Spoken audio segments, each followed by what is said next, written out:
Hello, welcome to the BIM Student. I'm your host Chetna Chauhan. Welcome to our third and final recap episode. This is also the last episode of this season.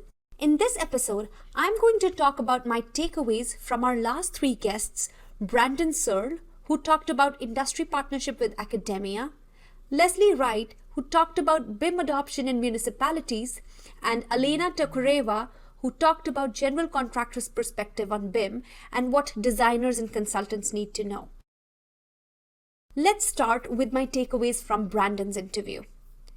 Just like Offsite Construction Research Center at UNB, there are many centers around the country that are engaged with the industry for research and partnership.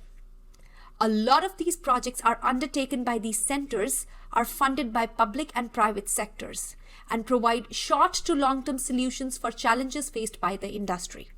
The other thing that goes back to the whole reason why I think you had me on is the opportunity to collaborate and partner with academic institutions. And I wouldn't say that we have all the solutions, but our center is collaborating with 8 universities and colleges across Canada. So if we don't have the expertise, we can direct the individuals in the right way and hopefully help them out. And the other thing is we're also one of 7 centers at UNB. So we're specific for civil engineering, but we have an additive manufacturing center that's 3D printing metal. We have a wood science and technology center that's looking at different materials in the woods to create composite materials for lumber, because obviously the market for wood and timber is increasing in construction, or the popularity is increasing, but the supply for wood is going down, right? So yes, different. Yeah, and let the forests prevail. Let them flourish. Yeah. So if there's opportunities to use hemp or different materials in your wood that actually increase the strength, that's research happening here as well. This is a win-win situation for everyone, where on one side, industry can benefit largely from research and development happening in our educational centers. Students and faculty get an opportunity to test and implement their ideas and research in a real-life scenario. It also helps them understand the industry demands in a much better way. Another takeaway from this discussion was that such partnership between industry and academia are the perfect breeding grounds for startups. Through these 4 themes, we have a variety of projects, and they kind of go we can have research projects that are 1-week projects with small or medium enterprises that get funded through the NRC. And those are, introduction projects where we just get to know these companies and help them with a small task, hopefully to build that relationship and turn it into something larger. These can include technology reviews, reviewing their digital workflow and helping them identify areas for automation or whatever that might be in their design process, help them with some data collection, or even just review their whole process map and say, okay, we would recommend you start collecting your productivity data at these different areas, and here's how that productivity data can get used to hopefully help your bottom line in the future. These startups can help our industry expedite the adoption of technology and adoption of BIM. Our next guest was Leslie Wright. Leslie talked about BIM adoption in municipal sector. My discussion with Leslie gave me a very different perspective of technology adoption in our government sector.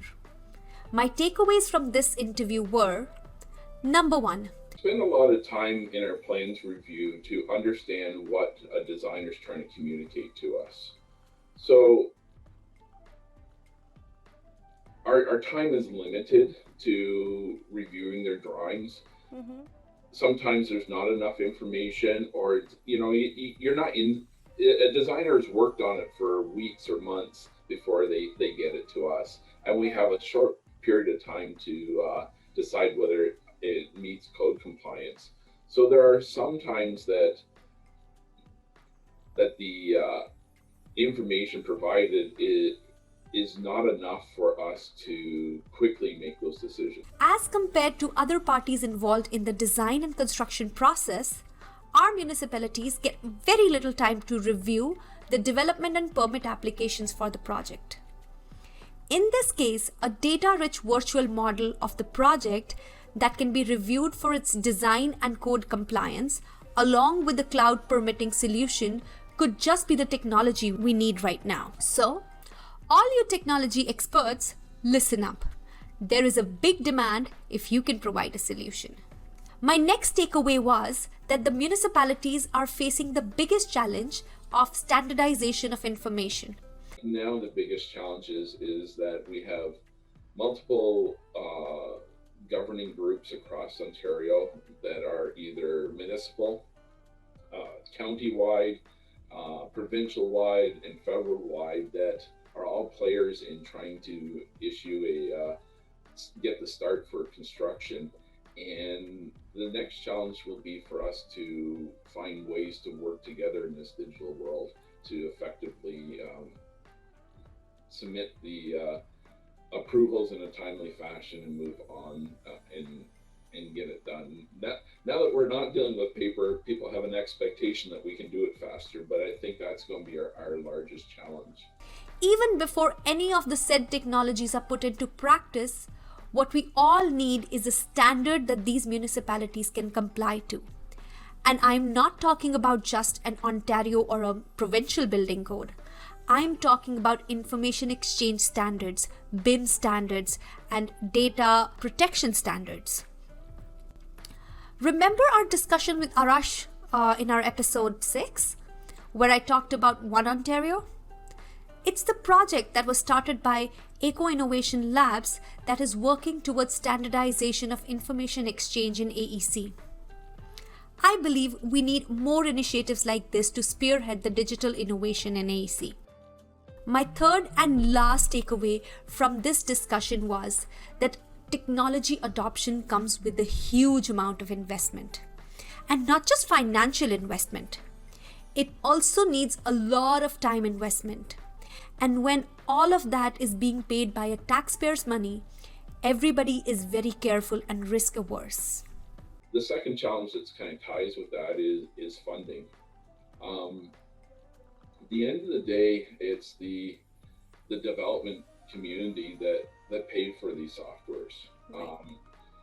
Municipalities can, building departments can charge what it costs to issue a permit and to do their services under the Building Code Act, but it's going to be challenging as we add technologies and there's a cost behind it. Who's going to pay for those effectively? And small municipalities won't have the funding like Toronto might to make these initiatives. So we in Ontario we have such a wide range of sizes of departments and funding models that it's going to be difficult for the small ones to compete to be able to offer services like the large ones. Mm-hmm. So I think to have a common environment in Ontario is that we're going to need a way to fund this. And the first steps are going to be challenging because we got to learn how to do it before we know how to do it. And there'll be a cost to do it, but who's going to pay for it? I believe this could be one of the big reasons why our municipal sectors are still in their infancy when it comes to BIM adoption and technology implementation. Our next guest was Alena Tokareva. This was a very enlightening discussion. My 2 takeaways from her interview were: number 1, contractors do not need consultants to do a very detailed modeling. The whole problem is that we don't talk to each other enough. We don't know what were the other people actually looking for when we gave them our beautiful thing of a job that we thought is perfect, right? The reality of things is that if you, a consultant, are giving me this beautiful, over-detailed LOD 350 model, it goes to garbage. The moment I receive it, I scrap it and replace it with something that is more accurate. And it may be a little bit less for architecture and structural, just because, we care about high level of things. We care about how things fit together. I don't care about pots with flowers. I don't care how you arrange some of the finishes. If they don't affect grand scheme of things, I just hide them for my purposes until I need to pull them back for asset management or that kind of things. But for MEP systems specifically, it becomes a much, much bigger problem. And that is very unfortunate. That creates a ton of waste in the process. And this is just heritage of the old delivery model. Things do not necessarily get built the way they are modeled. Site conditions, availability of resources, and just ease of building something are the factors that decide how the construction and installation of certain building elements will take place. So my dear architects, MEP and structural engineers, model enough to state your design intent clearly. Never overmodel. Overmodeling does not just waste your time and resources, but also makes contractors spend more time in cleaning up your models or just remodel them for their use. The second takeaway that this interview brings me also makes our podcast go the full circle. If you're asked questions, people are willing to share.